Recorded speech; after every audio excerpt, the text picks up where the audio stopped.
Welcome. If you're looking to get straight to the core of complex ideas, you're in the right place. Today we're doing a deep dive into something pretty mind-bending, the idea of knowing nothingness. We've got some audio sources that really sparked our curiosity. Our mission really is to unpack what this actually means and what it implies for how we think. Yeah, it's fascinating stuff. And right away you hit this kind of paradox. The whole point of trying to understand nothingness, according to these verses, isn't to grasp emptiness itself. It's actually about reaching a state of not knowing. Okay, hang on. Not knowing. So it's not just being unaware. Exactly. It's framed as a progression, like moving from just not understanding anything to actively understanding not anything, seeing the limits. Understanding the limits of knowledge itself. Right. And the sources link this to absolute knowledge. They propose that absolute knowledge involves knowing nothingness. How does that work? The thinking is that truly knowing something means achieving a kind of union with it. It becomes part of your mind, integrated. Okay, yeah, I can sort of see that. Like, when you truly learn a skill, it becomes second nature, part of you. Precisely. But then we get to the crunch. What can we actually know in that way? Knowledge, the sources argue, demands definition. It needs boundaries, Yeah. limits. Things have to be contained, Yeah. defined. Yes. To know it, it has to be finite. Think about anything, a chair, a concept. We know it by its properties, its edges, what makes it that thing and not something else. Right, got it. So finite things are knowable because they have those clear definitions. Which leads directly to why the infinite is presented as, well, fundamentally unknowable. Because it has no boundaries, no limits. Exactly. The sources stress this. The moment you try to define the infinite, or even just think about it in a structured way, You're putting limits on it. you are. In your mind, it ceases to be truly infinite because you've conceptualized it, given it some form, however abstract. Wow, okay.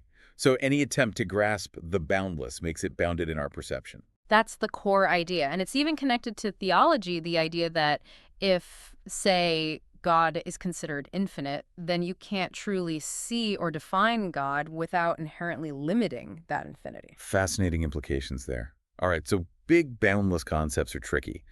What about our own internal world, our minds? Can we empty those? Another great point from the audio. It tackles that common idea of, clearing your mind. Yeah, like in meditation. Sort of, but the sources argue you can't truly empty it because we seem to be constantly aware of our own self-existence. There's always an I that's aware. So that feeling of having a blank mind. Might just be that you're not consciously tracking the thoughts, or you've forgotten them quickly, or maybe you're just not self-aware about the mental activity that's still humming along.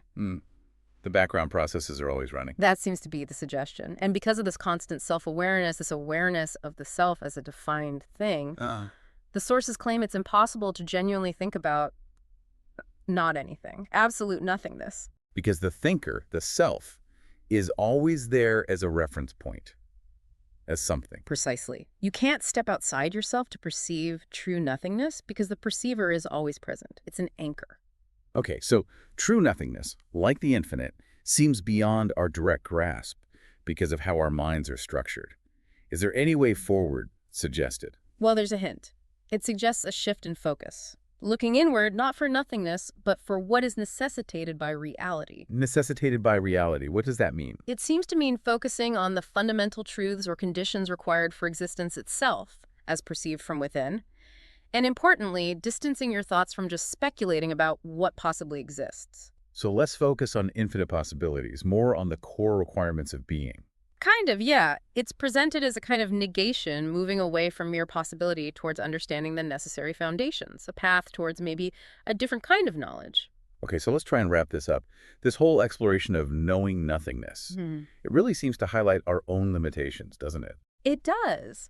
Our minds work through definition, through boundaries, and we're always experiencing things through the lens of our own self-awareness. And these very tools that allow us to know finite things seem to prevent us from truly grasping the infinite, or absolute nothingness. That's the key takeaway, I think. Our ability to know is tied to our ability to define. Which leaves us with a thought to chew on.